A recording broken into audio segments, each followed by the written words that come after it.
Welcome to the Indy CIO Network Race in Tech virtual dinner event featuring Dr. Ruha Benjamin and sponsored by InterVision and AIS.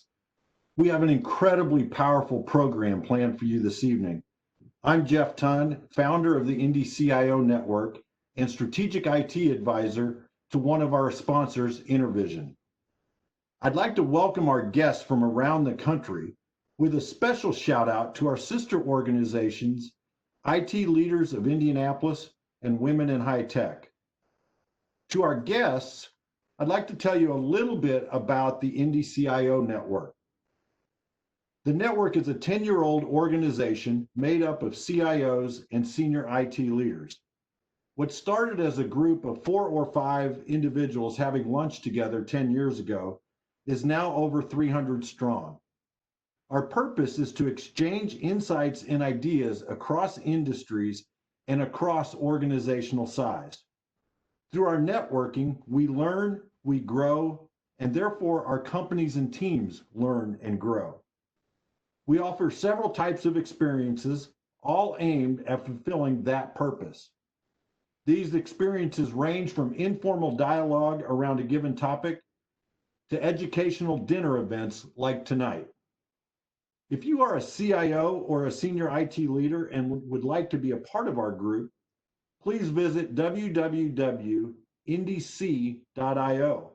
If you don't live in Indianapolis and would like to be a part of a group like this, please reach out to me. I'm happy to share our experiences and how you might get started. We are excited to partner with 2 amazing sponsors for tonight's event, InterVision Systems and AIS. We are going to hear from their respective CEOs shortly. We are also honored to have Dr. Ruha Benjamin as our keynote speaker. We will follow Dr. Benjamin's remarks with a panel discussion. A little bit of a personal aside. Tonight's program has been born out of my reaction to my own inaction. Like many across the country, the death of George Floyd and the resulting protest was a wake-up call of sorts. A wake-up call that has come years late. Inspired by my son Brad's action, I set out on a mission to learn. I reached out to my friend Wayne Patrick of AIS. At about the same time, Alicia Gaba, Senior Vice President of Marketing at InterVision, reached out to me about focusing our podcast, Status Go, on this issue. About that same time, Lamont Hatcher, the CEO of AIS, reached out with insights and suggestions. The 3 organizations, the Indy CIO Network, InterVision, and AIS, have joined together to bring this issue to the forefront of our respective organizations. We are here to listen. We are here to learn. We are here to elevate the voices of our colleagues. Thank you very much for being here this evening. I'd like to turn it over to Aaron Stone, President and CEO of InterVision. Aaron? Thank you, Jeff. And it's a real pleasure to be here tonight. And I think probably there's quite a few folks on the call that are not familiar with InterVision. So I'd like to do just a quick intro as well as share a glimpse into our journey with respect to race and tech. So our vision is to transform business through the evolutionary power of technology. And it's a powerful vision that's, we could have put incrementally improve with standard technology. We really want to transform organizations. Jeff, do you mind moving on to the next? And this has come with a lot of transformation just for ourselves. So over the past few years, we've taken 7 companies and integrated them into the InterVision of today. So over 300 employees, 12 locations across the United States, and more importantly, a real true comprehensive portfolio, bringing those different strengths from the different entities together into one overall cohesive organization.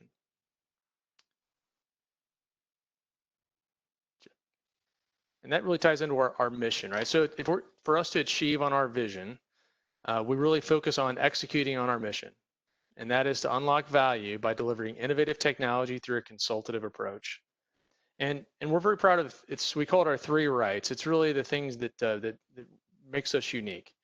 the combination of our right premises, being able to help our clients with working in public cloud like AWS, Azure, hosting in an InterVision data center, on-premise facilities, also that right technology. So an amazing mix of infrastructure solutions, resiliency solutions, and digital communications. And then the last piece is the right model. So for some customers, it's helping them with professional services to help set up solutions. Others, it's helping them with an ongoing care and managed services. And maybe the best thing I can do on this is to share a couple stories. So how we've been able to execute on that mission. One is a national bank with a little over 250 locations. We've been working with them on their data center solutions, their on-premise data center for many years, and their networking solutions. They're working on their branch of the future, and part of that is likely going to include a move towards AWS, and then managed services to wrap around that. So really helping them, and I won't go through all the details of what that branch of the future looks like, but I'll say taking that expertise we have with their on-premise solutions, mirroring it with what we bring to the table on AWS to help them design that branch of the future. That's where we're really helping them unlock that value. The second story I'll share is a company that's in the auto warranty business. They've, as you can imagine, they rely heavily on their phone system for their contact center. That's how they interact with customers. That's how they get new leads, new opportunities. So it's crucial for them. So we worked on how can we make it more resilient? How can we have it so that as they're growing, they've been growing very fast. How can we help them so that they can have unlimited scale?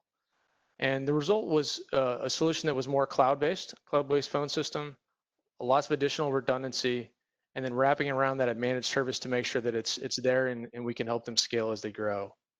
And the last thing we've added in, which was really exciting, was a machine learning and AI assessment, more of a discovery consulting engagement. As you can imagine, most of their interactions are with their contact center, with customers on the phone. So we're working with them to figure out how can we find ways to maybe make their customer experience a little bit better, or how can we make their team a little more productive through the use of ML or AI. So those are just a couple examples I wanted to share on how we work to help our clients and achieve our mission.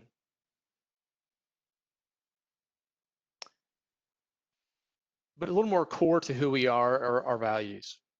And it's usually in unique times where you don't have a playbook, you don't have something that's a standard policy to follow where these come into play.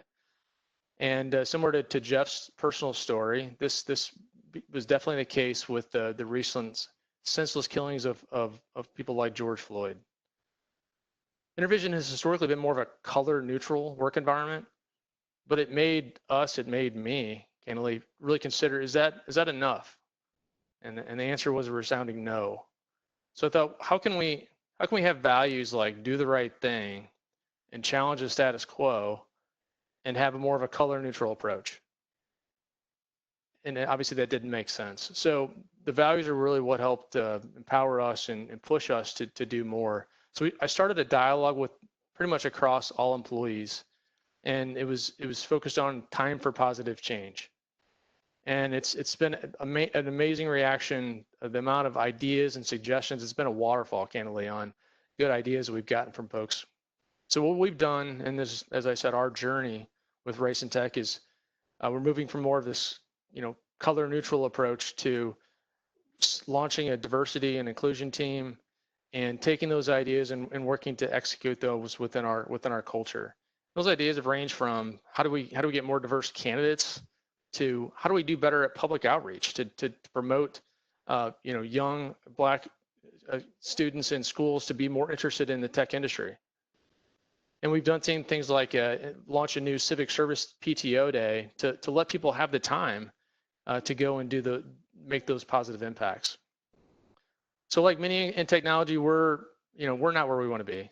With the mix that we have, it's definitely not where we want to be.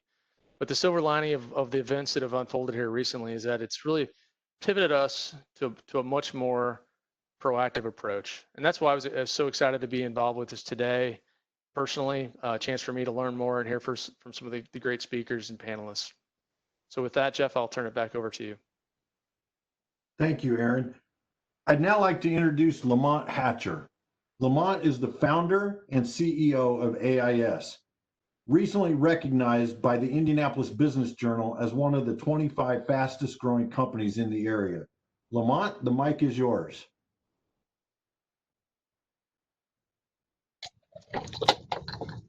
Thanks, Jeff. It's an absolute pleasure for us to be here tonight. To our guests, we want to thank you all for your participation and your willingness to, as Jeff said, learn more. I also want to stress how much we at AIS truly appreciate the Indy CIO network for the opportunity to partner and share a few words about AIS. AIS is a proactive IT consulting, infrastructure, and cybersecurity firm. I believe that our primary differentiator is our ability to work with leadership in the organization to provide strategic solutions that transform the organization's IT footprint to achieve positive outcomes. We've been serving the Indianapolis market for the last 8 years, and we're headquartered on the north side of Indianapolis, around 96 Meridian area. We have existing relationships in both the public and private sectors across the Midwest. After working many years in the enterprise level, we found a huge gap in the IT marketplace, specifically for the SMB space. While larger enterprises were more forward thinking when it came to IT, they were also early adopters of new technology and looked at technology to help them operate more efficiently, better serve their clients, scale, and gain a competitive advantage in the marketplace. We realized that, of course, SMBs wanted to achieve these same objectives, but were hampered by either the budget, mindset, or capabilities to implement large-scale or relatively complex solutions. IAS was founded on the ideology that we could significantly impact the success of SMBs by making enterprise-level technology solutions and innovations, design, architecture, governance, security solutions, best practices, and methodologies accessible to SMBs.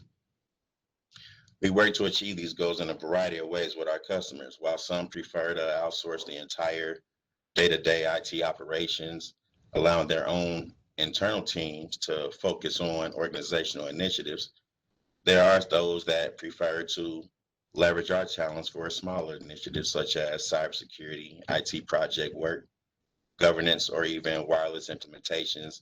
One example is the new Victory Field wireless project, in case anybody gets to go outside and enjoy it. Also, while we are recognized, as Jeff eloquently put, as one of the industry's top technology solutions provider by the IBJ Fast 25 fastest growing companies, or even the Inc.com top 5,000 fastest growing companies in America, we strive to be so much more than that. When you hear about AIS, we hope what comes to mind is what we truly stand for, which is being all in to serve. We make it our mission to give back to the Indianapolis community, both from an overall company perspective, but also individually through organizations such as Women in High Tech, Daymar Services, BDPA, American Red Cross, the United Way, YMCA, or even the Kelly School of Business, just to name a few. By supporting these non-for-profits and educational organizations, we strive to gain even more perspective and attempt to leverage our talent as servant leaders in the Indianapolis community.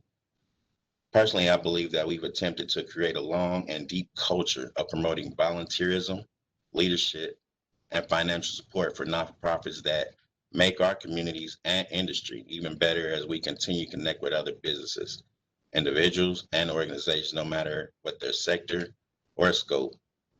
We hope to continue our effort of serving as a valuable resource in the Indianapolis community. Again, I want to make sure I thank everyone in attendance tonight, and I want to turn over the remaining time back to the moderators. Thank you. I appreciate that and appreciate your sponsorship tonight. It's now my distinct honor to introduce our keynote speaker this evening, Dr. Ruha Benjamin. Dr. Benjamin is the Associate Professor of African American Studies at Princeton University and the founder of Just Data Lab.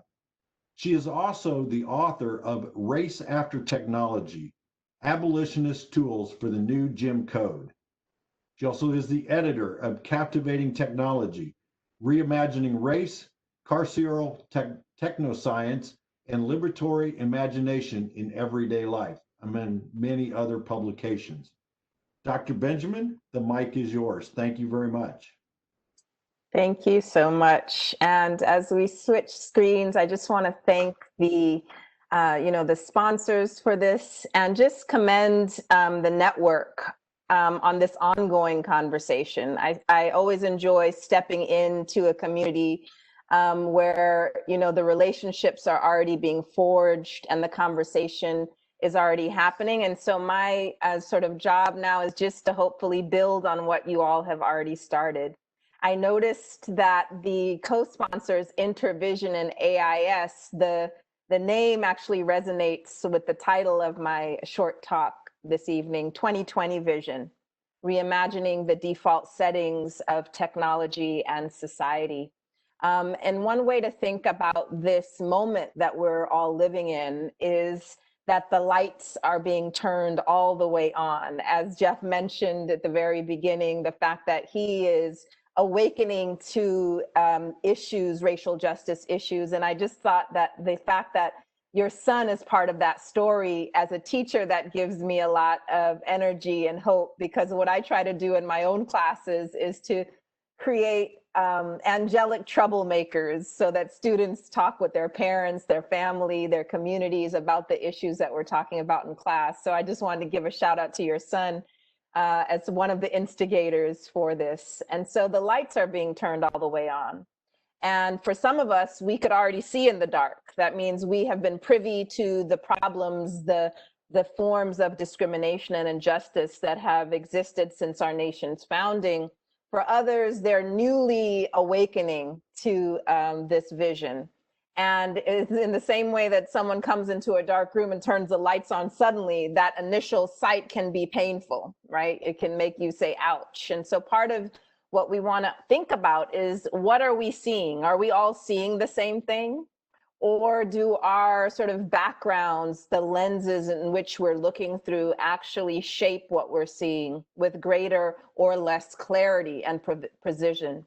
And so the way that I see my own work as a sociologist who studies the relationship between technology, medicine, science, and society is that I'm trying to give people the tools to see our reality with greater precision. So it's not based simply on our own personal experiences, what we can think of as anecdata, because people often use their personal experiences as a stand-in for more rigorous scholarship and understanding about the history and sociology of our reality. And so I want to offer some conceptual tools that we can use to understand the software, the digital tools, the everyday tools that we use to do our work and to get business done.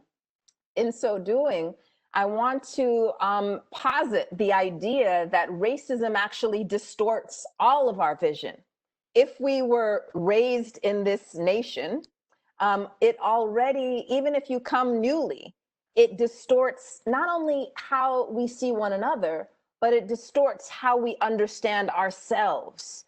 And so we have to reckon with this distorted vision that we have all inherited before we can begin to clarify a vision forward for how we would like our nation, how we would like our businesses, how we would like our relationships to operate. And so I speak to you not only as a sociologist, as someone who's studied these issues for over 20 years, but also as a parent. And I suspect that many on the call are also parents and think about this beyond your own sort of business, the business of race, but also the way that your family understands and has a relationship to these issues, the schools in your town or your city. And so I want us to bring our whole selves to the conversation. Yes, we're going to draw on the scholarly work around this, but we also want to think anew about the ideas that we've inherited and that we pass on, often unwittingly, distorting the visions of our own children. To your right, you see an old photo of my sons who are now teenagers. They're now 16 and 19, and they don't like that I show this old photo of them, but it's mama's prerogative. And you see a photo on your left of my nephews, whose mother is like a sister to me, even though we're not related by blood. And that means that our kids have been raised like brothers. They love each other like brothers, but when they move through the world, they are not seen in that light. not only don't people reckon with the fact that they are brothers, but that there's a very different perception of their worthiness, their value, the extent to which, one, my sons are often seen as threatening versus my nephews are just seen as kind of carefree. And so we want to reckon with how these issues penetrate our own everyday lives and relationships. One of the ways that I think of racism is as a form of theft. It has justified the theft of opportunities, of land, of labor, of life, but it also robs us of our relationships, our ability to have authentic relationships with one another so that we could move through the world having our love for one another reflected back at us in the way that people see us and treat us and value us. And so I bring this sort of personal strand into the conversation to prompt all of you who are listening to think about your own relationships and how these issues intersect. So as I said, we're going to draw a bit on the scholarship, a bit on the research. And one of the things that we know through some colleagues at the Yale School of Education is that the problems of racial profiling that are in the news now with respect to policing happen in all areas of our lives and happen very young. In this case, they conducted a study in which they put eye tracking technology on preschool teachers and then had the teachers look at little children playing and then prompted them to look for challenging behavior. And the teachers' eyes continuously went to the little Black boys in the playgroup, even though they were behaving the same way as all the other children. And so this is one of a long list of studies that not only confirm the larger conversation about implicit bias, but also the way that our educational institutions become engines of inequality. Before we become adults and we're moving into the workplace and other arenas, we begin to experience the form of inequity, the fact that we're not seen the same way from a very, very young age. And so we want to think about how that current context relates to a longer history. We didn't just wake up one day with these distorted lenses. It was actually deliberately designed, and scientists have actually played a huge role historically in creating these distortions. The individual you see on your right here is a French naturalist, Georges Cuvier, who during his lifetime was a very renowned scientist. And he was one of many who posited these distinctions between whiteness and blackness that continue to distort our vision of one another. Cuvier posited that the white race with oval face, straight hair and nose to which the civilized people of Europe belong have the characteristics of genius, courage, and activity. And he distinguished these qualities from that of the Negro, in which he again looked to phenotype, the Black complexion, crisp of woolly hair, compressed cranium, flat nose, and compared Black people to the monkey, hordes, barbarism. And so through science and through the tools that scientists use to distinguish between phenotype and these different qualities, we've inherited this distortion up till today. And as we'll see in just a minute, it actually is embedded in our technologies. So first, before we get to that, I want to just suggest that our culture, our popular culture, is another arena that continues to distort our vision of one another and of ourselves. Here you see a Vogue cover of LeBron that is actually mimicking a World War II propaganda poster in which the German foe was compared to the gorilla. And even if you look down to LeBron's shoes, you see the image that is trying to create this resonance with the gorilla. Likewise with the Lady Liberty, which whiteness and blackness, those qualities of civilization and innocence on the one hand, and barbarity, the brutishness on the other, become reinforced through our visual culture. Now to technology. If you go to your Google Images and you type in unprofessional hair, professional hair, what you are likely to find is a pattern that natural Black hair is coded as unprofessional, and very stereotypically white styles are coded professional, with some exceptions, of course. You see the Hunger Games lady over there on the unprofessional side. You see Queen Bee over there on the professional side. But there's always exceptions to the rule that really underscore the rule. And so here again, think about the resonance between unprofessional and uncivilized, and the way that this visual culture, how we've inherited it, and how now our search algorithms reflect back at us these forms of bias that we have. And in fact, we know that this kind of hair discrimination is so prominent in the workplace that particular states have had to pass laws called the Crown Act in some places that would actually make it illegal to discriminate against Black styles. Kids have been kicked out of school for this. And so we have to think about why this coding persists and what role it actually plays in distorting our vision of one another.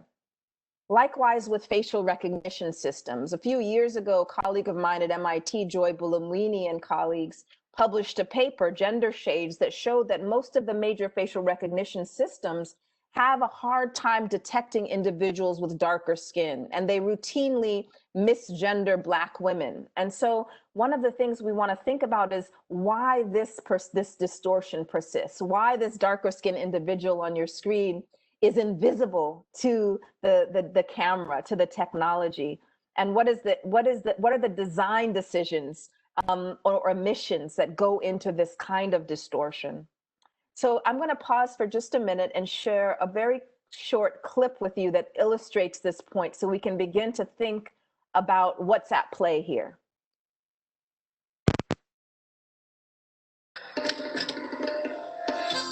Hello? Motion sensors. Motioning. Motioning. Please sense me.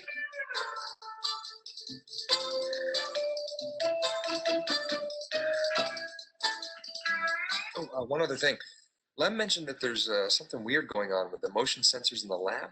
Oh, yeah. We replaced all the sensors in the building with a new state-of-the-art system that's going to save money. It works by detecting light reflected off the skin. Well, Lem says it doesn't work at all. Lem's wrong. It does work. Although there is a problem. It doesn't seem to see Black people.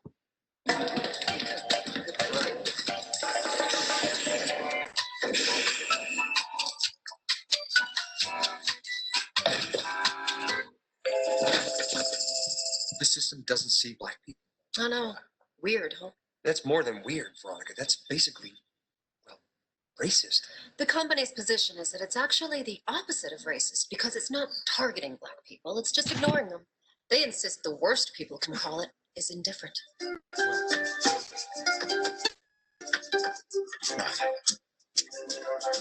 You never should have let that white guy off. We're 8 Black men in an elevator. Of course the white guy's gonna get off. Veronica? Oh, God, this looks way too aggressive. No, it's okay. I think I know why you're all here. Well, most of you. I have something prepared. Veronica, you are a terrific boss. Thank you, Lem. I'll take it from here. Let me start by apologizing on behalf of Viridian for this inexcusable situation. I laid into Veronica pretty good. I figured it was my only shot, so I took the gloves off. Wow, that sounds great, Lem. Sounds like you gave the company a really strong message. Oh, yeah. She said they're working 24/7 to make things right.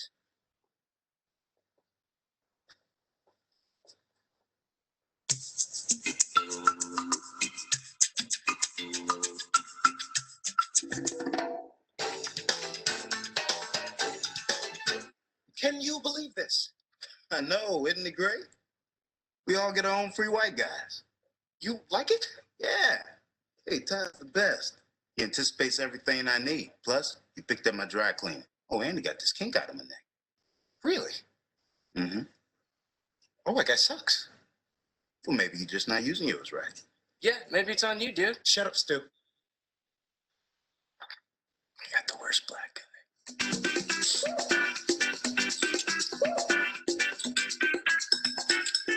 It turned out Lem had also been thinking about the money issue.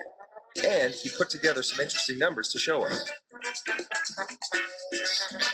And then we all went to speak to management in a language they could understand, within a margin of error of plus or minus 1%.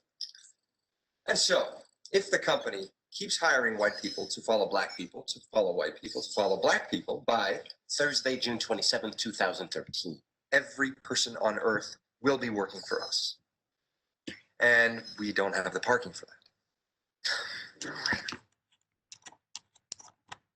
All right. Well, you know, the reason I really like that clip and it encapsulates so much is because it illustrates how superficial corporate diversity ethos, the prioritization of efficiency over equity, and the default whiteness of tech development all work together to ensure that innovation literally produces containment.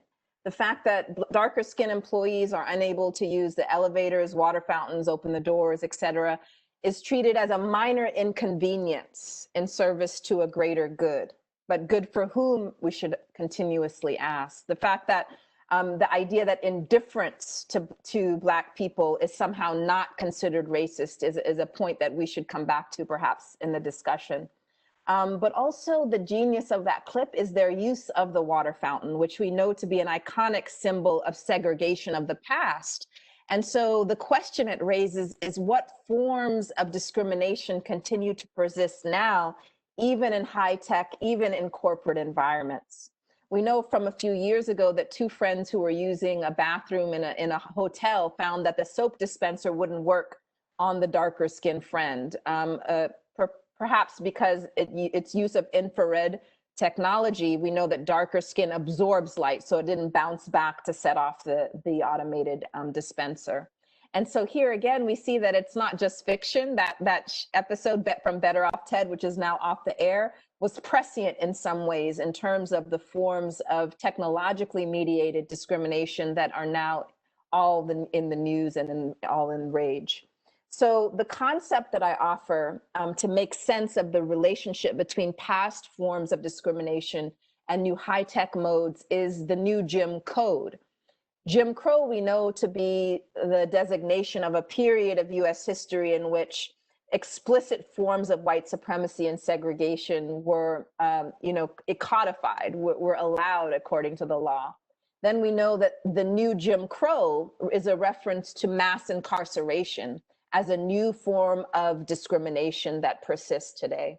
So by adding code, I want us to think about the relationship between coded bias in technology and imagined objectivity. The fact that because it is technology, we often don't question it because it's seen to be asocial or removed from human bias and values, when in fact, they have to be created by someone. And so we want to think about that, the human agency and values that become embedded in our systems. A very high stakes example of this was last fall. A group of researchers found in studying a healthcare algorithm that flagged patients that needed more care, that Black patients who were sicker often did not get flagged because of the way that the algorithm was designed.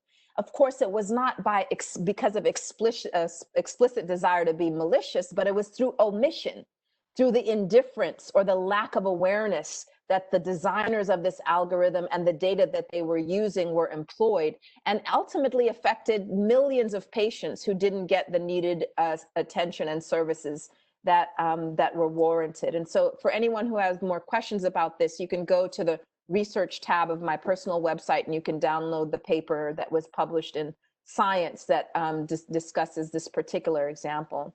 So the point is that the new Jim Code with respect to healthcare discrimination doesn't come in the form that it did a couple generations ago, where you have a sign on the hospital that says for whites only. Instead, you have an automated system that actually implicitly funnels services more to white patients than Black patients. And so it's that element of using technology without thinking about the kinds of discrimination that it facilitates that make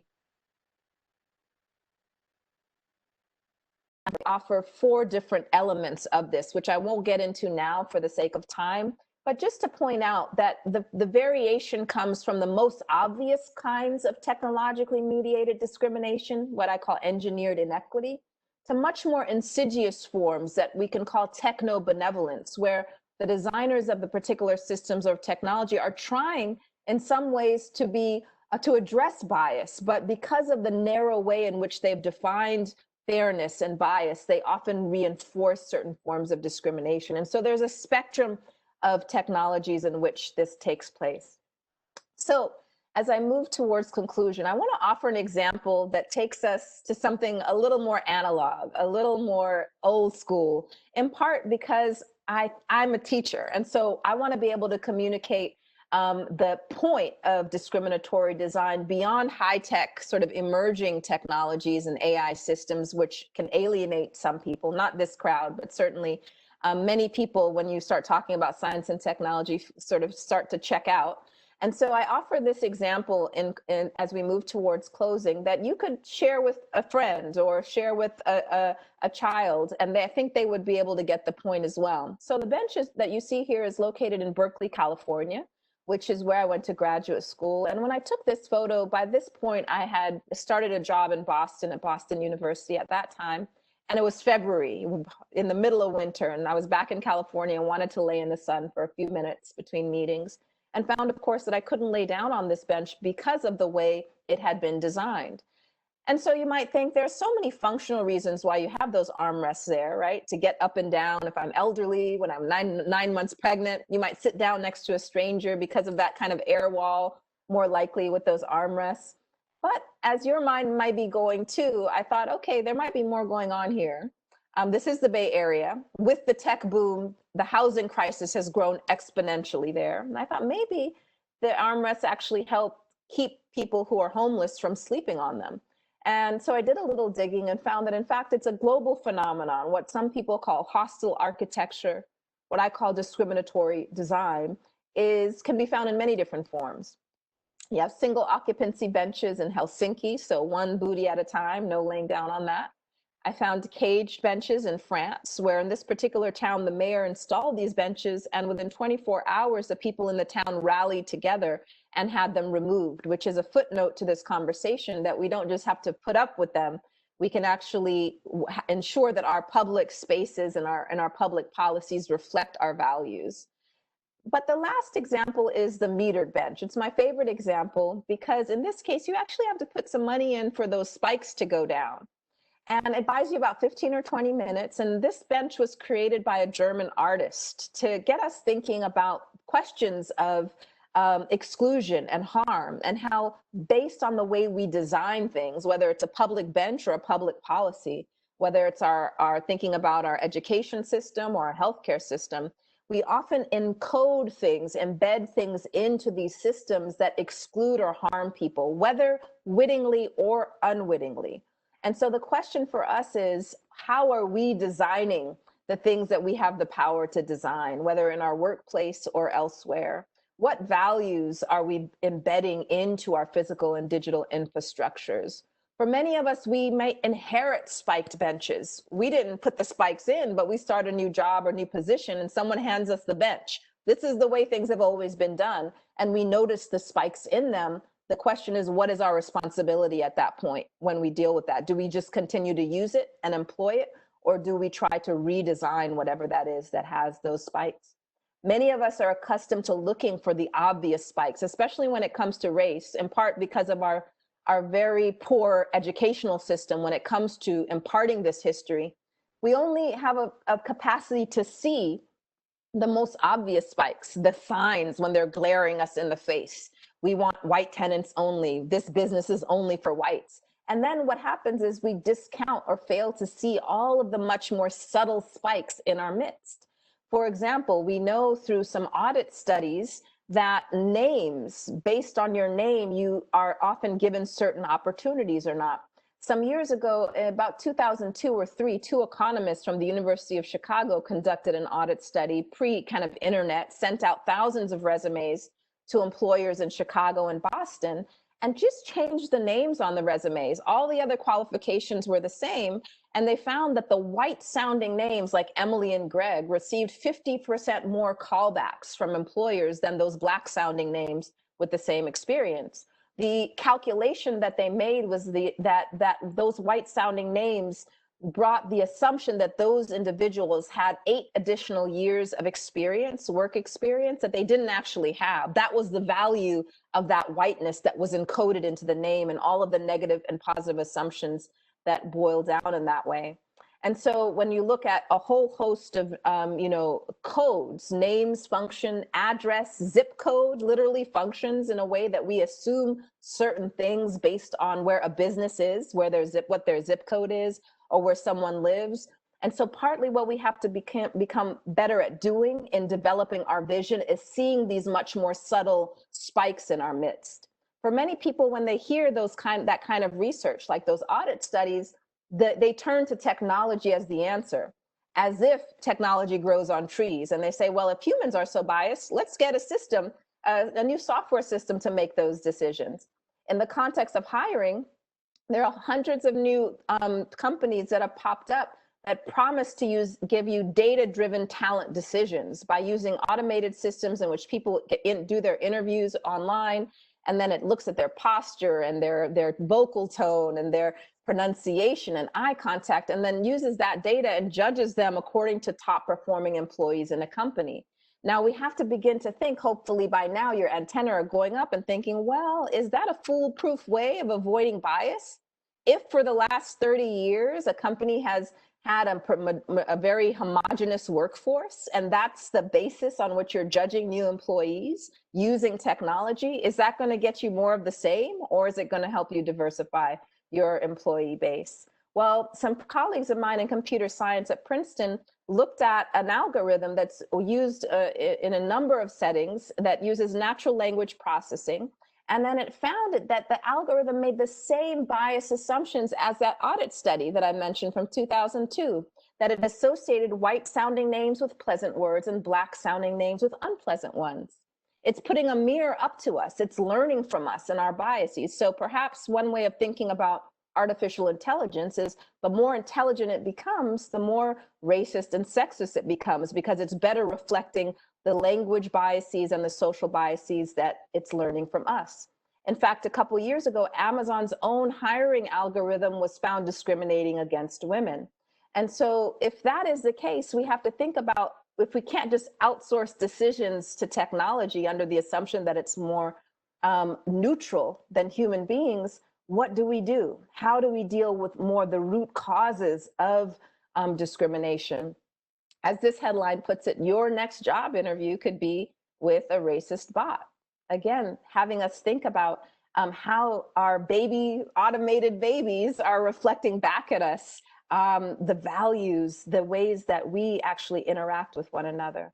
So all of these kind of examples and conceptual tools you'll find elaborated in two books that I published last year. One is an edited volume and one is a monograph, in which I'm looking at this history of racial discrimination and how it gets employed in new technologies, from policing to employment to the digital service economy, all across the board. But not only that, both texts actually answer the question, what do we do about it? How are people addressing this? And the good news is there's a lot going on in the context of organizations and individuals working to counteract the new Jim Code. In the last minute now, I'll give you just a glimpse, just a taste, just to leave you on a high note, that there are many things afoot in terms of ways that you can plug into the solution rather than perpetuating the problem.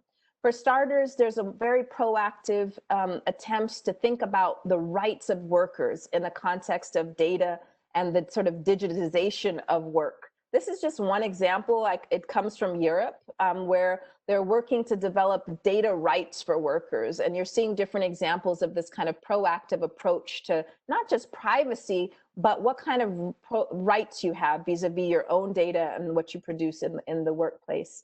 Another great development just in the last couple of years is that people working in the tech sector have been standing up to their own companies when it comes to contracts that they find to be, racist and sexist in different ways. And so you have, whether it is looking at contracts with ICE or with the military or policing, a number writing petitions, walking out, and whistleblowing about these various collaborations. There's a number of civic organizations that you can partner with and support, from Data for Black Lives, which is a national organization that brings together technologists, activists, policymakers, to more local examples like the Detroit Community Tech Project that does data-driven research with communities, not on communities, which is an important distinction. Lastly, my own sandbox, which is education, and which you can actually adapt in your place of in your company, is this racial literacy handbook, which you can download for free. And it was developed by some colleagues at the Data and Society Research Institute. And the point of this handbook is threefold: to develop an intellectual understanding of how structural racism operates in algorithms, social media platforms, and technologies not yet developed; an emotional intelligence concerning how to resolve racially stressful situations within organizations; and a commitment to take action to reduce harms to communities of color. Because if we only talk and have committee after committee and don't actually do anything, then we're kind of walking in circles. And you'll notice the subtitle here: why ethics, diversity in hiring, and implicit bias trainings aren't enough. And so hopefully you can access this handbook. And as we move towards sort of the discussion, I'll leave you with this final proposition. The problem is everywhere in terms of the way that technology is facilitating old forms of discrimination and hiding it in many contexts. But if inequity is woven into the fabric of our society, in each twist, coil, and code, that actually means that the solution can be everywhere too.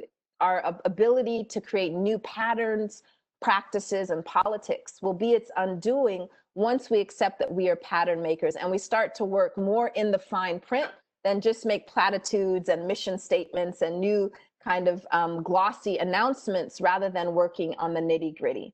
And so as homework for all of you, I would encourage you to identify the forms of coded inequity in the products and processes in your own companies. Imagine new patterns of thought and action in the fine print, in the nitty gritty. And then finally, work with others to remove the spikes and enact just alternatives. The action is most important, so we move beyond talk. With that, I'm going to stop sharing and turn it over to the panel. Dr. Benjamin, thank you so much. That was fantastic. And to our audience, I know Dr. Benjamin won't be able to hear you, but please join me in a round of applause thanking her for her remarks. It sounds funny here in my office, but I know it worked across the country here, so thank you for that. I'm going to share my screen again here in just a moment.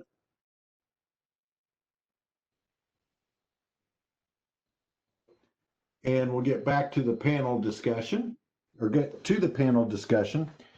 We're going to spend the next 40 minutes or so on a panel discussion. If you have questions, I don't promise we will be able to get all your questions tonight.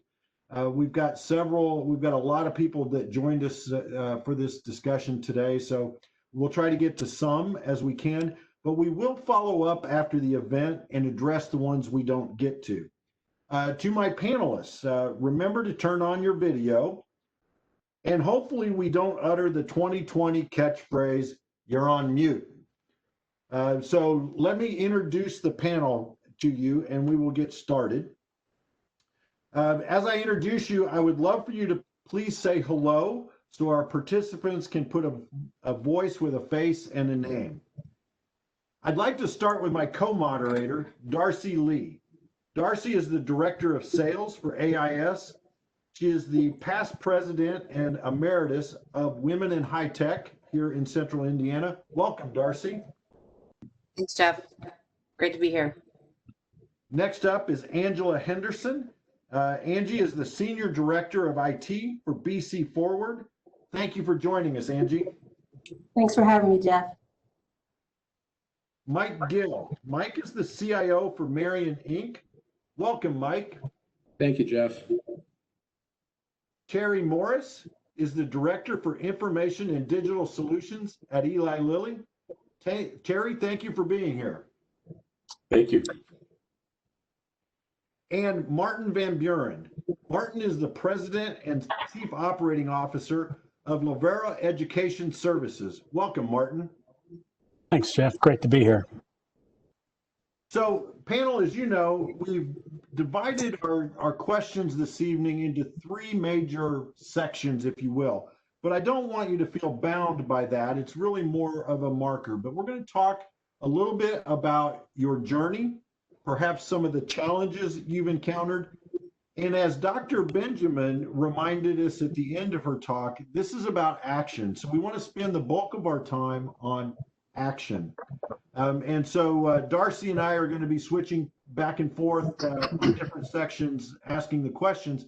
But I'd love to start with your journey. And if you don't mind, just I'll call on each of you individually as we go through this, but tell us about your journey and why this topic of race in tech is important to you. Angie, if you don't mind, I'd love to put you on the spot and have you go first. Okay. So as Jeff mentioned, I'm the Senior Director of IT at BC4. It'll be 3 years in October. Prior to BC4, I spent about 25 years as a developer, primarily in business intelligence and data warehousing.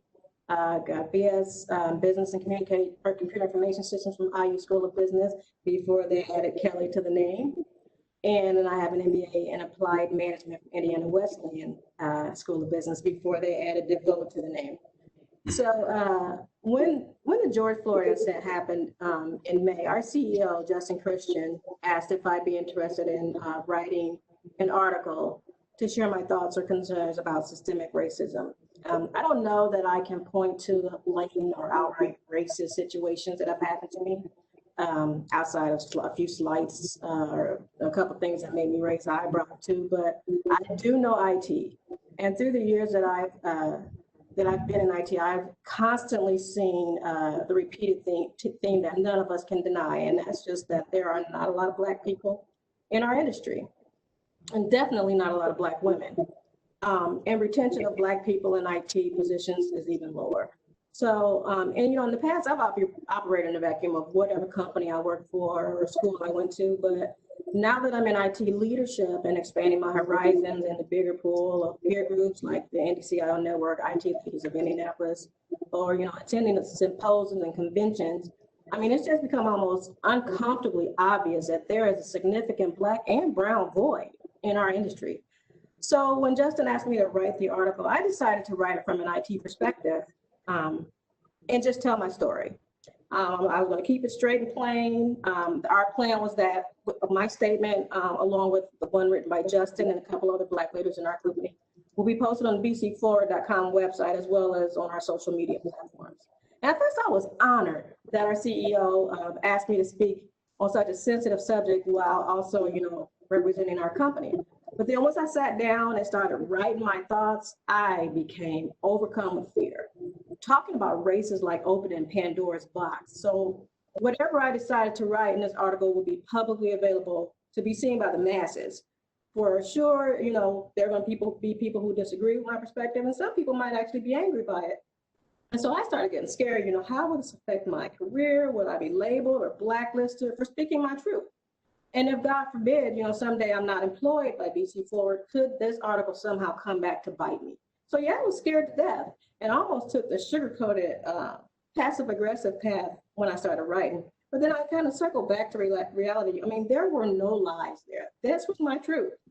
And if I had the courage to come and tell how I was affected by everything that was happening in our country, maybe someday somebody else would be comfortable sharing. So fast forward a couple weeks, I got an email from Jeff asking me, tell me about this upcoming plan to do this, and asked me if I'd be interested in sitting on this panel. And I don't know if I got the invite because I'm a Black female in IT leadership, or if he saw my article on LinkedIn, or if it had both. But when I saw his email, the first thing I thought was, oh Lord, here we go. The cat is out the bag, the toothpaste is out the tube. Hello, Pandora, because I put that article out there and now look what's happening. So I mulled over for a few days, and before I finally got back to him and agreed that I would do it. But I didn't even actually tell our CEO or anybody from our company for that matter that I was going to be doing this, because it's just the fear of talking about something like this was in my chest. Fear of saying the wrong things, fear of saying too much, not saying enough, and just failure. So, but anyway, here I am, here we all are. And I'm very grateful, Jeff, to get the invitation. Thank you. Thank you, Dr. Benjamin, because I've learned stuff from her that I just didn't even know was aware. So hopefully my presence here will serve a good purpose.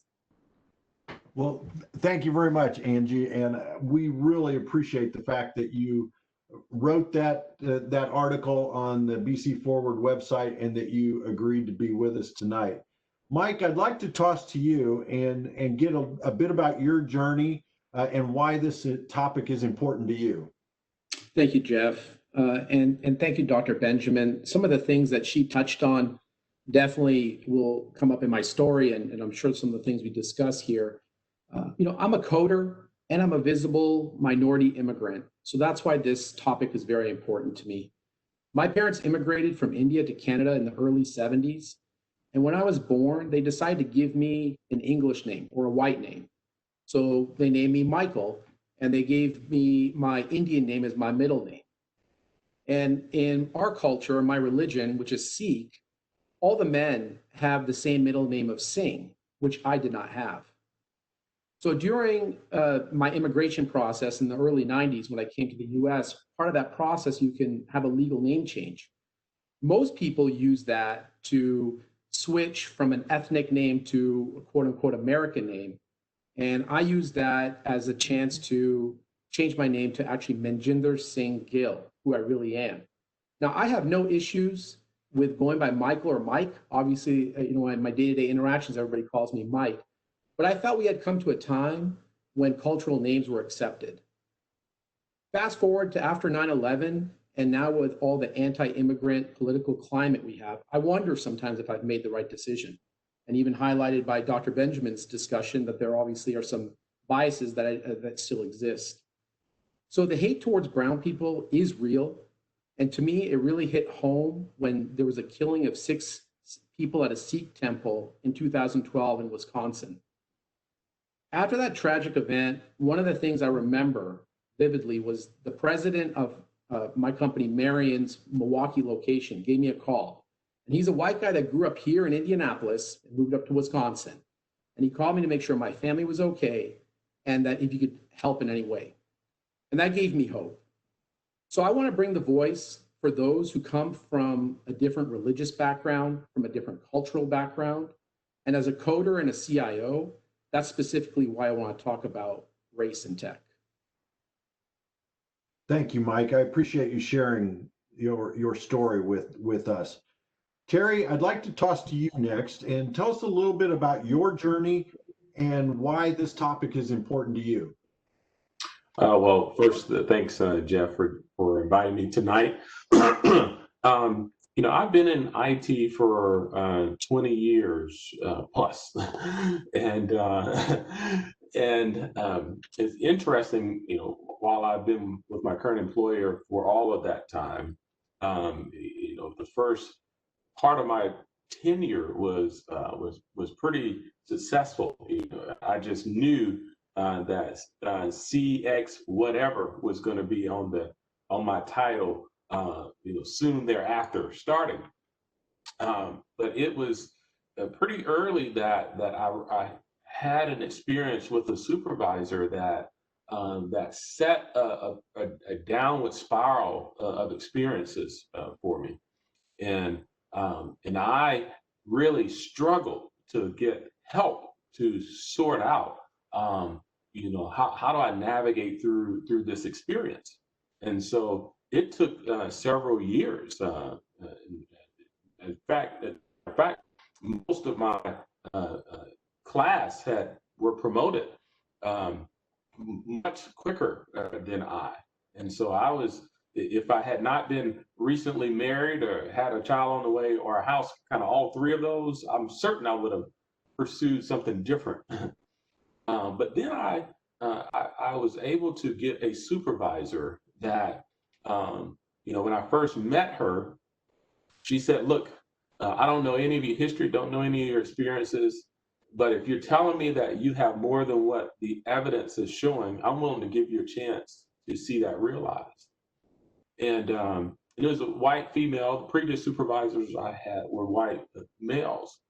That grace she extended me gave me a lot more objectivity around what was possible. And then I have since leaned in to developing people. I have leaned into being a very clear and robust advocate for DNI. As not just a check the box, but where we seek to see transformational outcomes because of the inherent value to different ways of thinking, different ways of actually pursuing outcomes. One of my night jobs is to serve as the president of a large organization for Black IT professionals called BDPA. I serve as the national president, and that group was formed expressly for this purpose as a place for Blacks in IT and beyond to grow and develop. Our model is advancing careers from the classroom to the boardroom because we need more diversity from the classroom to the boardroom. Excellent. Thank you, Terry. And I can say I've enjoyed getting to know you over the last several weeks since we were introduced by Lamont. So I appreciate hearing more of your story. Martin, I'd like to turn the mic over to you and hear, if you don't mind sharing a little bit about your journey and why you agreed to be on this panel tonight. Why are you here? Why is this topic important to you? Yeah, thanks, Jeff. I appreciate it. And, really from my standpoint, it's ironic, a white male who's been in tech leadership for probably 20 years, that this is really important to me, but it is close to the heart, and it's for a few reasons. First of all, my wife has had her own business for 22 years, co-owns it with another gentleman, and I witnessed firsthand probably 24 times different discussions she was having with executives at utilities, which are her customers, where they wanted to talk to the owner, and she tried to explain she was, and they said no, they wanted to talk to Mark. And we've been through this. I mean, these are very personal because I watched her on the other side, and what she felt like as she was put down going through that, and it really kind of started to start me on a journey a little bit. Ironically, I think it took a little bit longer to have my aha moment, but I started also volunteering in a prison, maximum security prison, as well as in the inner city. And we have several programs in the inner city, but ironically, one of them was housing, and we work alongside ex-offenders. And I happened to be at a house one time, and I walked away, and a couple of us did. We went to get some tools, and the police came by and picked up the gentleman we left behind. And it was interesting. They thought that, he might have drugs on him. They started questioning him, and they took him in, and it was really interesting. It was my first exposure to racial profiling.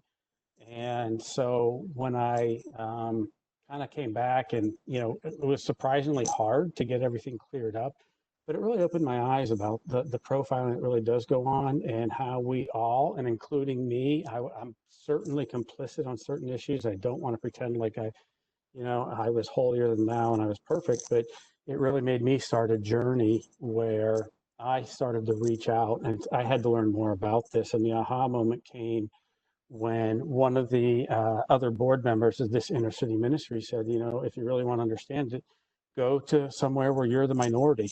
And then, so I went to a Black church, and I walked in, and people were fantastic, but I really felt uncomfortable. There was no action by anybody that made me feel that way, but it just started to kind of made me realize that, I just had different experiences, and I really needed to start learning more about this issue. Thank you, Martin. I appreciate that. Darcy, why don't you lead us through the next section? Sure, thank you. We're going to talk a little bit about challenges. I found it really interesting, the bench as the illustration of the subtle spikes in the industry that Dr. Benjamin talked about. And I want to direct this question first to Angie. I got to start, I'm women in high tech. I'm going to start with the woman. You talked a little bit about, the fear of speaking up. And I just thought that was really interesting because you have these like non-actionable and actionable things happening. You have people's perception, which Mike talked about a little bit. And then you have this fear of speaking up. So you have that inaction and the action. Angie, what are some of the subtle spikes that you think are in the industry that have caused challenges for you personally, or that the industry faces?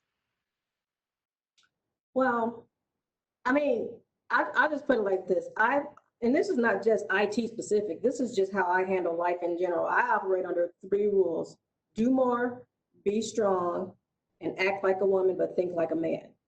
And so what I mean when I say do more, I've always been told that I have to work 10 times harder and 10 times better than my white or male counterparts if I want to succeed.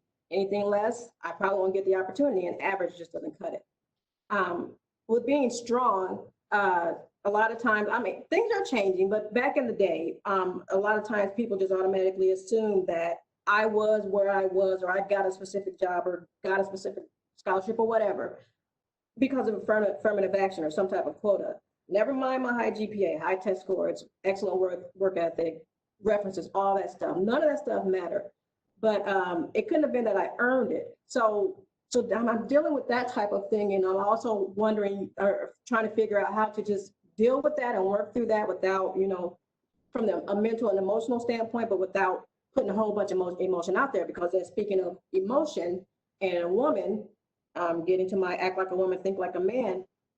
Women have a tendency, and I'm sure you can relate to this, Darcy, but women have a tendency to be told that you can't express too much, too forceful, be too loud, or show too much emotion, because those tend to be negative character traits for women. A man can have those same type of character traits, but he's seen as being a strong leader, where even charismatic, but we're seen as being bossy or pushy or emotional. And then here I am, I have the double whammy because I'm a Black woman behaving in that way. So then I'm labeled as the angry Black woman. And trust me, I have been called that several times throughout my life, in school, at home, at work, several times.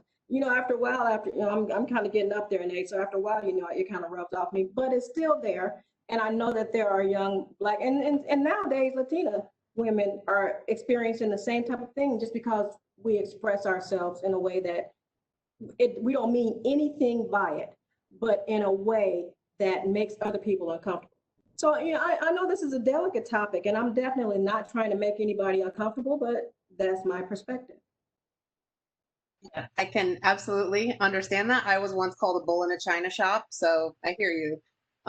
Thank you for that. I want to direct the same question to Mike, because I feel like you talked a little bit about perception and what happened after 9/11. And Angie, you talked a little bit about stereotypes, preconceived notions, perceptions, so maybe touch a little bit on that, as well as talking about some of the challenges that you faced and what the industry faces in relation to that. Sure. I think one of the biggest challenges being an Asian male that we face is that, if you look at the statistics, we're well represented in terms of the overall IT profession. And, so we make up about 20% of the IT profession, yet we're only at under 10% of the management and executive positions. So there tends to be, like, our spike, I find, is even when we focus on diversity, a lot of times that diversity focuses on non-Asian diversity programs, because they feel like Indians and people of Asian backgrounds are well represented in IT or even just professional workplaces. So we become a blind spot. And that can become, a very hard spot to be in, because we still, everybody who is a minority has a shared set of challenges we face, but we also have our unique challenges. And that's one of the things that, that's what I want to highlight here is that, as an Asian American, our biggest challenge ends up being the upward mobility and kind of getting forgotten in these, initiatives to deal with, we get included with diversity training, but then that's kind of where it kind of ends. And that's part of the spikes, I guess, that I see, is that there isn't really the focus on all people. Really, after 9/11, I grew up in Canada where there was like a larger Indian population. And so Sikhs, if you're a traditional Sikh, you don't cut your hair. I'm a bit more westernized. I do cut my hair. And after 9/11, with a couple of my friends who are Sikh, we joked, and some of them have cut hair and some of them don't. And, we said, I'm either going to get labeled as a Mexican that's trying to steal your, coming from the southern border, try to steal your job, or they're going to get labeled as a terrorist, a Muslim terrorist, but nobody even knows who we are as a group. So, we got our own work to do to educate, but that's really, we kind of get lost. Yeah, I appreciate you sharing that, because I hadn't actually ever really heard that perspective before. So I appreciate that. Same question to Terry. I think it's really great what you're doing with BDPA as far as facing some of those challenges in the industry and helping to lift others up as well. Based on your own experience as well as your experience with BDPA, what challenges have you faced and what do you think the industry faces? No doubt, the energy around a more inclusive workforce is high, and it has been high, I'd even say, over the last decade. But the results haven't caught up with the energy. So therein lies the question. If the energy is high and this has been a thing for at least a decade, and I'm being conservative there, at least a decade, then why aren't we seeing results? And so I would offer that our tactics have not caught up with the aspirations that have been touted. And so if we truly want those results, then we have to try something different. And those are the types of things that the BDPA and groups like Women in Tech and others are really leaning in to help companies think differently about the profile of talent that they're going after, help the talent improve where there are readiness gaps. Let's address the readiness gaps. I spent a lot of time in my world with historically Black colleges and helping them to understand what industries are looking for and how does that look? I mean, so beyond just the words, how's that translated into experiences that the students need to bring into the interview? So it's really to get to results. Both sides are gonna the employees and the employers have to lean in to find the sweet spot of where the talent and the needs meet. They aren't going to happen because of hope. It's going to require some really depth of relationships. That's ultimately where I think the results can be found in the short run, while some of the infrastructure catches up. Yeah, I would definitely agree. And I want to make sure that we save some time for the last question, because that handbook on advancing racial literacy in tech that Dr. Benjamin pointed out, I was like, I got to get that. But also interestingly, I talked to a guy from the United Negro College Fund today, and he was talking about the readiness gap and how they're addressing it in the K-12 space, which something I am very interested in with women in high tech, but didn't even know existed. So appreciate the work that you do, and thanks for sharing that. I do want to save some time for the end, but I don't want to skip over Martin. Martin, you talked a little bit about the challenges that you've observed. And so this is an interesting question for you. And my husband often talks about like being the white guy, right? And how, you have like a certain position in society now with the focus on diversity, equity, and inclusion. But you still face challenges in the industry or see those challenges or are a part of those. So what challenges have you faced or do you see that the industry faces? Yeah, it's a great question. And I think for me, when I had my aha moment, I kind of realized that I've been complicit, if that makes sense. And I think it's people like me that are well-intentioned. And I have, several friends of color, minorities, and what I had to do though, is I had to go out and be intentional about learning more. I had to go and put myself in places that when I realized there was an issue, I had to go and put myself in places where I saw and could learn and listen in ways that I never had before. And so for me, that really felt like it's interesting.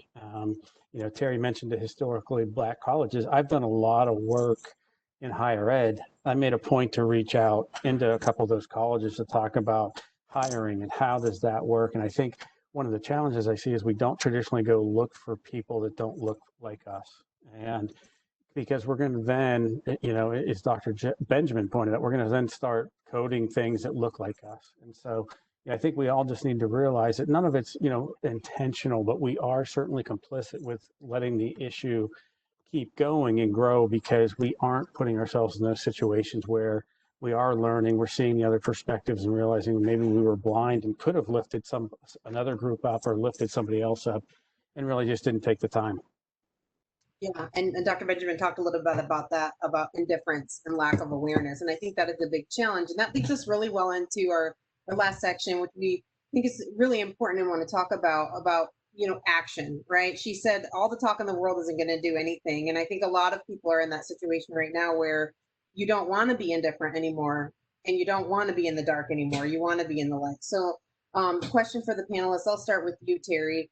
What do you think, because you're already doing some things differently, right? But what advice would you have for what we need to do differently? How do we help each other learn and grow and act differently?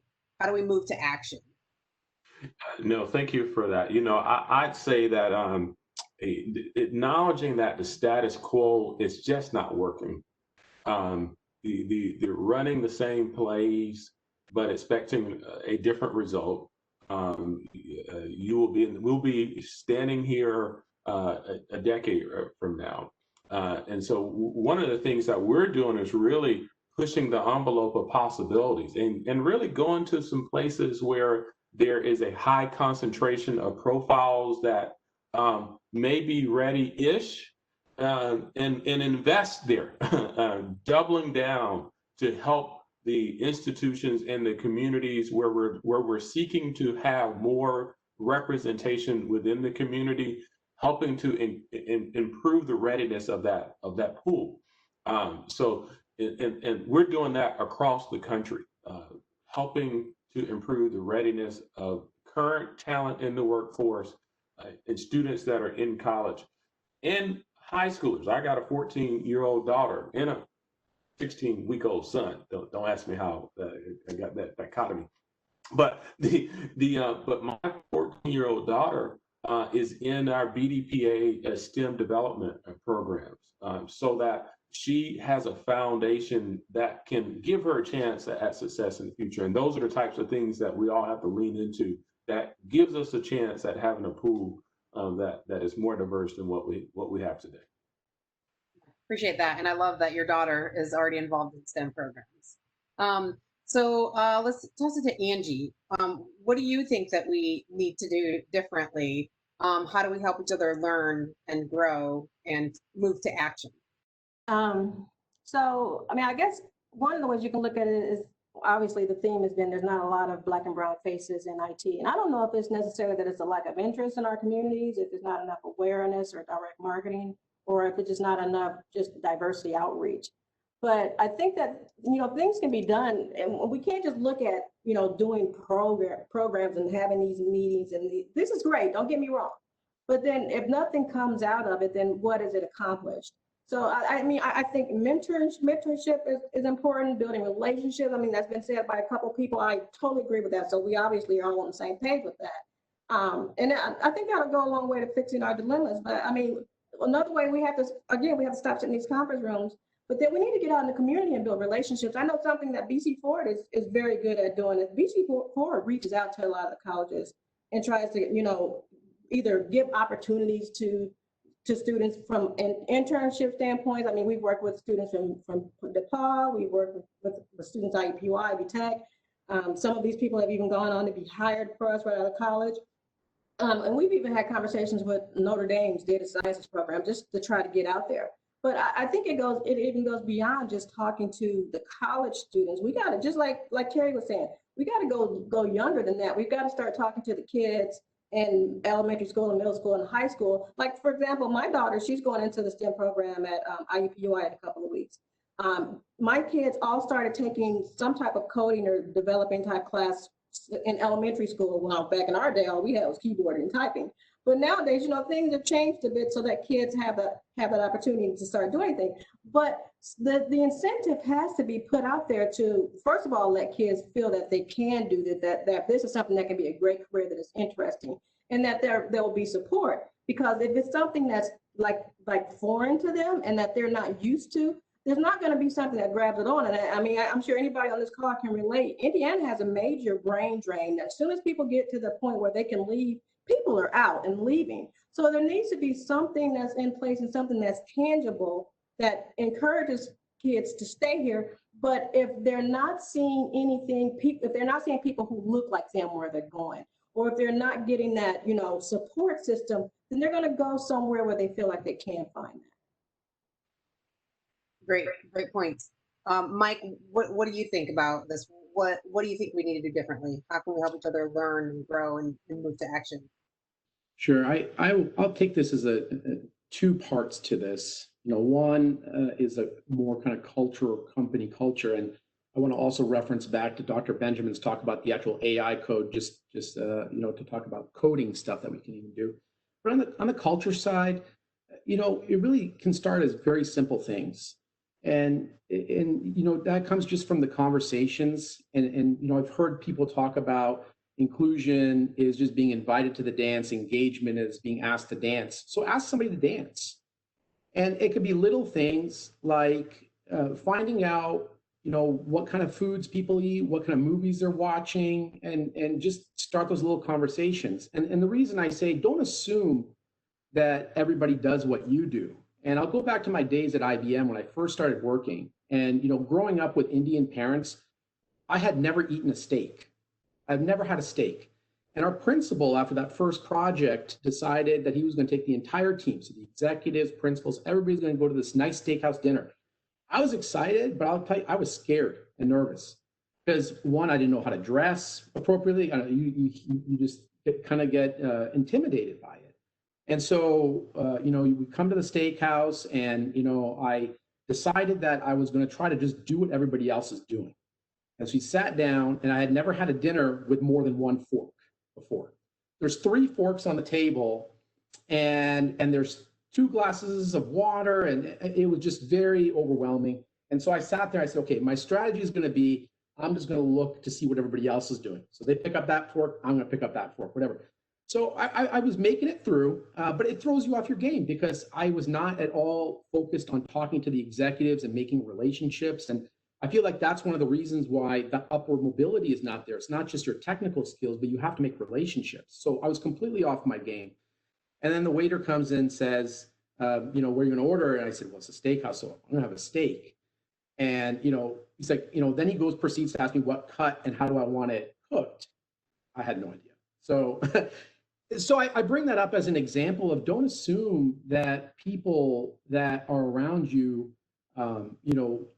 even the simplest things, ask.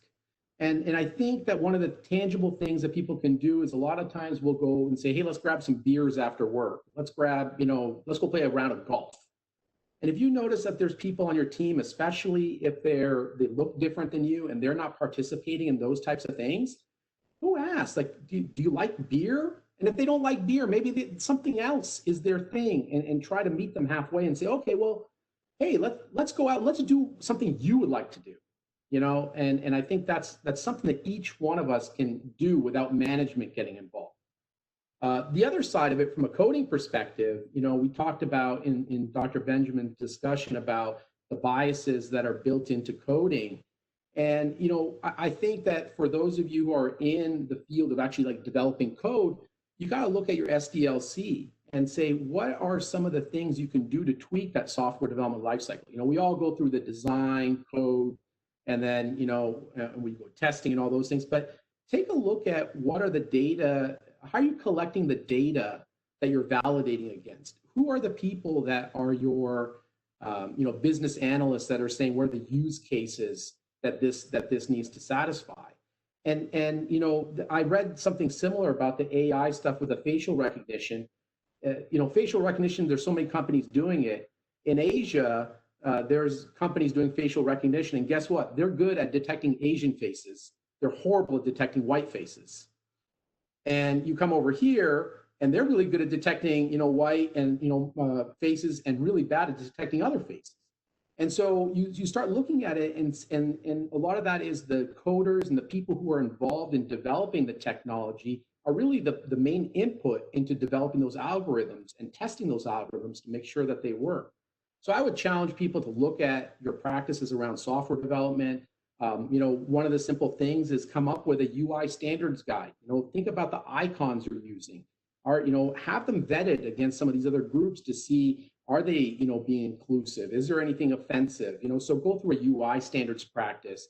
I would say, same thing with how you train people to use the software. Go through those exercises, but don't do it one time. Just like you exercise your DR plan once a year, make it a practice that once a year you execute a diversity plan. and you can be focused just on the coding. It can be your whole company, but execute something like that once a year. And just the last thing I'd like to kind of add in there, don't go big, don't go swinging for a home run. And a lot of the coders out there will recognize that these days, agile development is the way to go. So bring that same principle of agile development to the table and just say, you know what, let's just break off a small little piece of functionality or a small little change. Let's make that. Let's see, did it work? Did it not work? Let's calibrate and then work on the next change. So the same way you do agile code, you end up with a better product. The same way, take that approach to making these changes that we need to make. I love that. Jeff and I often talk about how we're each on our journeys, right? And a journey is, it's never just one long story, right? It's like chapters in a book. And so I really like that analogy. Martin, what is your input on this? What do you think about what we need to do differently? How do we move to action? Yeah, I appreciate the question. I've been on this journey probably about 5 years where I really had my aha moment, realized I'd been complicit. And I've really done some things that I think, were helpful. And I've done some things where I was like, boy, that was a dead end and I didn't really handle that well. And one of the first things I'd say is get uncomfortable. Go somewhere where you are in the minority. Go and see what it feels like to be that minority. And it really is different. It really makes you think and say, then when I went back to work, I could go back and say, how did I help people get comfortable? How did I onboard them? It goes from everything from onboarding to how I interact with them, how I would even talk and present. It really changed a lot about what I did. Probably the second thing is be intentional. One of the best things I did was I have an advisory board, both for my company and personally, and I made sure that I had at least one person of color and one female on that board. And I think the experiences they brought, I kind of joked that I'm a gifted slow learner. It takes me a while to pick up on things, but I was like, business started to improve right around the times I made some of those changes. And it was kind of interesting, where it's like, boy, those seem to coincide. It took me a little bit, but I got it. And I think it's really changed my perspective. So I'll take the issues that I think I have and bring them to those people. And they're like, well, some of your demographic might not agree with that. And here's why, or some people might see a different perspective and it really changes how I look. The other thing is, I think most of the people on this call could impact tech education. I think Angela alluded to this, that, really, especially, and I see it because we support some inner city schools, the tech education to attract minorities in where, the schools I'm at are heavily minority, it really lacks compared to some of the other schools. And it's everything from the technology to mentors to people just coming in to talk and teach about the careers. People need to be able to see themselves in that role and look at somebody and say, look, that you believe that they could do this. I saw that firsthand at the historically Black colleges I'd go to. 60% of our employees at Lavoro, we sold out part of that section, was 60% were minorities. And they could look at themselves and say, I could see myself working there, and it's not going to be, something where I'm uncomfortable. So, I think that a lot of colleges are looking for advisors on their schools, if you will, especially their business schools and tech schools, reach out there. And then probably the last thing I'd just say is volunteer where diversity is. You'll get a different perspective. Thank you for that. Modeling is so important. I really like what Angie said too, is about show that there will be support. I think that's not something people talk a lot about, but show that there will be support. We've got Terry who talked about BDPA, and there's lots of other organizations out there. That's what United Negro College Fund is doing. That segues us really well into our last couple of questions about organizations and recommendations. So Jeff, Ton, I'm going to throw it back over to you. Awesome. Thank you, Darcy. What great conversations. I really appreciate everybody's input. I know we're running up a bit on time, but I would really love to go back to each one of the panelists again and ask if you could recommend a book, a podcast, a webinar, or an organization for people to go learn more. What would that be? So I'll give you a moment or two to think, and then I'll put you on the spot. So a book, a podcast, webinar, or an organization. And to our listeners, what we will do is we're going to gather these and more.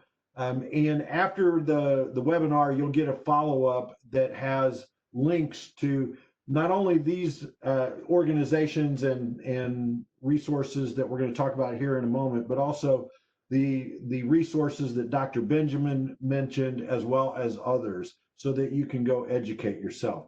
So I think I did my song and dance long enough. So Mike Gill, podcast, book, webinar, organization recommendation. Sure, Jeff. This is one of the areas that, I did some long and hard thinking about, and unfortunately is an area that I think Asians have to do a better job of ramping up some of the organizations. There is one called Ascend, which is for Asian professionals, and they do a lot of the research in terms of diversity in professional workplaces for Asians. So that is one to definitely check out. The other thing is that we are looking for folks on this call that, if you want to reach out to me even, just to build those relationships with some of the other existing organizations to bring in more, other ethnic groups into the fold. And I've actually talked to Lamont, one of the hosts here, about that particular topic. Another thing that, I would ask everybody to do is, that from the Asian background, at least in everybody, just kind of step up and try to make those changes you can. And one of the things that I personally did is step up, and next year there's an organization called SIM, which is more of a general organization, Society of Information Management. And next year I will be the president of SIM Indianapolis chapter. And from talking with the board over there, one of our focuses definitely will be more discussions around diversity and some more of these types of give back and opportunities for people to learn. So I'd say that's another organization right here in your backyard that you can check out. Excellent. Thanks, Mike. I appreciate that. Terry, how about you? So since I serve as the national president for a national organization, shame on me if I don't make a plug.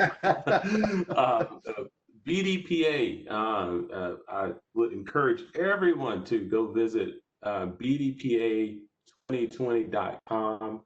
We have an annual conference that is intended to be an opportunity for our members and friends to engage in a conversation about how to advance their careers, how to deepen your knowledge of digital transformation, and how to build a network. This year, we are actually using a virtual platform, Six Connect, to allow you to stay at your location of preference, but still have multiple opportunities to engage with us. And interestingly, this conference is August 20th through the 22nd. And we have been hit by many companies, high tech and beyond, here in the last several weeks, all looking to have an experience with us, career fair and content. So I encourage you to go to bdpa2020.com. Just 30 more seconds. BDPA exists to be a platform to help grow a diverse tech landscape.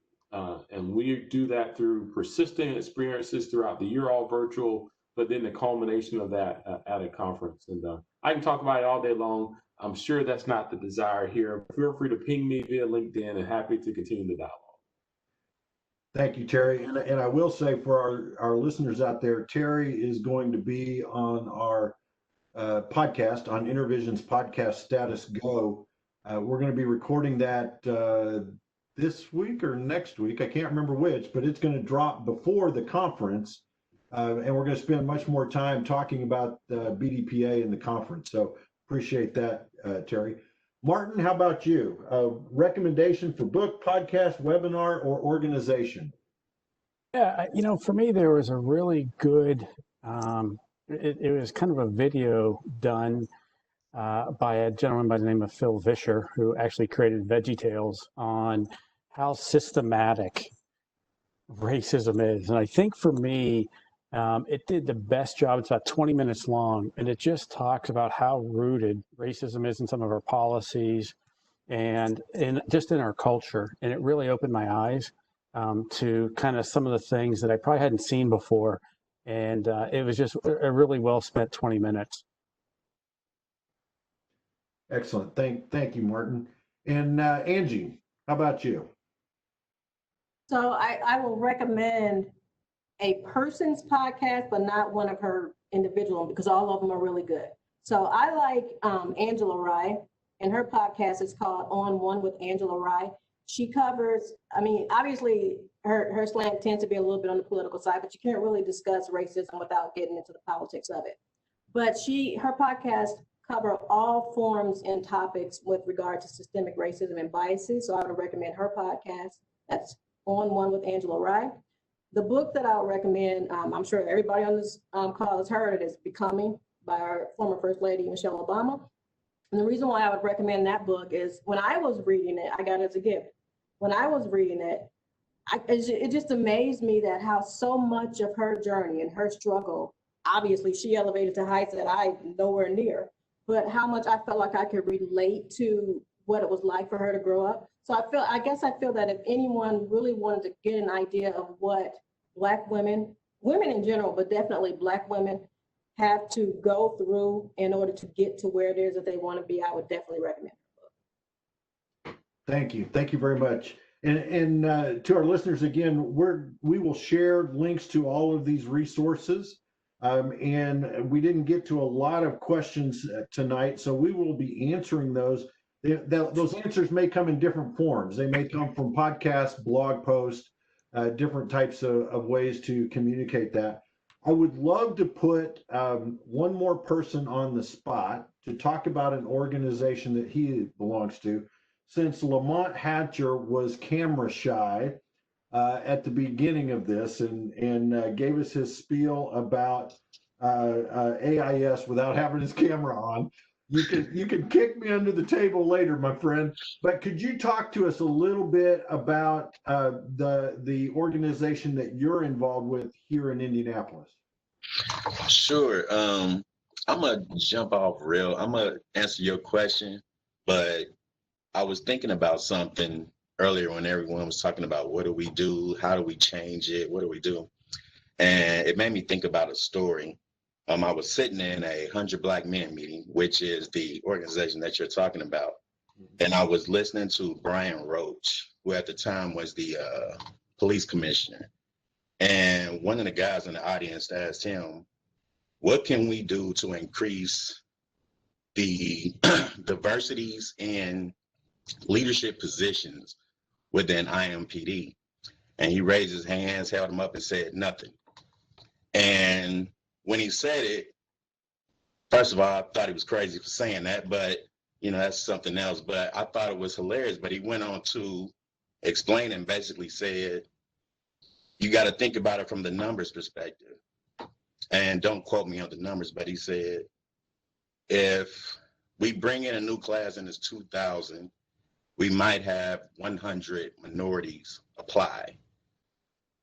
Then only 10 get in. So now you got 10 people on the force. And then when it's time for promotions, who are you gonna give the promotion to? The guy that you're with every day, or the guy that you never really talk to? The minority guy that is on the force that I really don't see too much. So it kind of goes back to what Dr. Benjamin said about a commitment to action. So the first thing we have to do is, to everyone else's point, first increase participation, but then make the individual commitment to provide opportunities for promotions. That's really where it starts. As far as the organization, 100 Black Men, that really comes down to mentorship. So I do work with Terry Morris on BDPA, and I work with 100 Black Men, and the difference between them is really the age groups. BDPA is where you're really, really going to find a lot of talent from a national perspective with kids that are in STEM. Whereas 100 Black Men, you're really going to go mentor. I spend once a week in high schools, and I'm really just talking to kids about, their dreams and goals, and just trying to show them something different. Because if you ask those kids, you know, what do you want to do when you grow up? Out of 10, 9 of them are going to say, I want to be a basketball player or a football player. And you might have one that says, I want to own my own company, but he doesn't quite know what. So they need to see something different. So I encourage anybody to participate in 100 Black Men. And to Jeff's point before he asked, no, you don't have to be Black to participate in the 100 Black Men organization at this point. Kids value authenticity. So as long as you are authentic and you are trying to form those relationships, they could care less about who it's coming from. Excellent. Thank you, Lamont. And thank you for letting me put you on the spot like that, my friend. I appreciate it. No problem. To all of our panelists, thank you so much. What this really showed me is we could do this multiple times and never run out of the conversations to talk about. So I think you'll see part 2 and part 3 as we move throughout the rest of the year and on into 2021. But thank you all so much for giving of your time and for being real and sharing parts of your story that I'm sure were not easy to share. I appreciate it. And to Darcy, my co-moderator, thank you very much. I will team up with you anytime. It was awesome. I appreciate that. And thanks again to our sponsors, InterVision. Aaron, thank you for the support from InterVision and AIS. Lamont and your team, thank you so much for your support of the Indy CIO network. Until next time, thank you all very much and have a great evening.